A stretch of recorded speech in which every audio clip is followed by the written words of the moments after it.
জয়পুরহাটে শিয়ালের কামড়ে ছোট বড় মিলে আহত -9। মোহাম্মদ হোসেন শিমুল। জয়পুরহাট জেলা প্রতিনিধি 6 সেপ্টেম্বর 25। জয়পুরহাটের কালাই পৌরসভার সরাইল ও আওড়া গ্রামে শিয়ালের কামড়ে শিশুসহ 2 গ্রামের কমপক্ষে 09 জন আহত হয়েছেন। শুক্রবার 5 সেপ্টেম্বর রাত 8টার দিকে এই ঘটনা ঘটে। আহতদের রাতেই কালাই উপজেলা স্বাস্থ্য কমপ্লেক্স থেকে প্রাথমিক চিকিৎসা দেওয়া হয়েছে। এর মধ্যে একজন গুরুতর আহত হওয়ায় তাকে জয়পুরহাট সদর হাসপাতালে পাঠানো হয়েছে।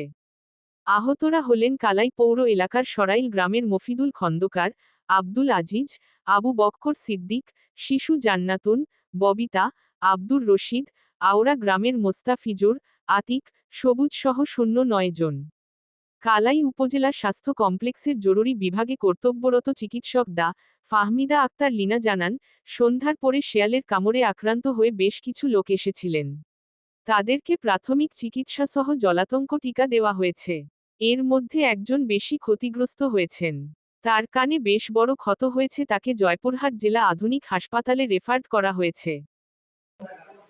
এই এশার নামাজের সময় তারপরে আমার পরিবারের আমার ছোট ভাইয়ের মেয়েকে কামড় মারছে। তারপরে আরেকজন আমার ছোট ভাইয়ের বউকে কামড় মারছে।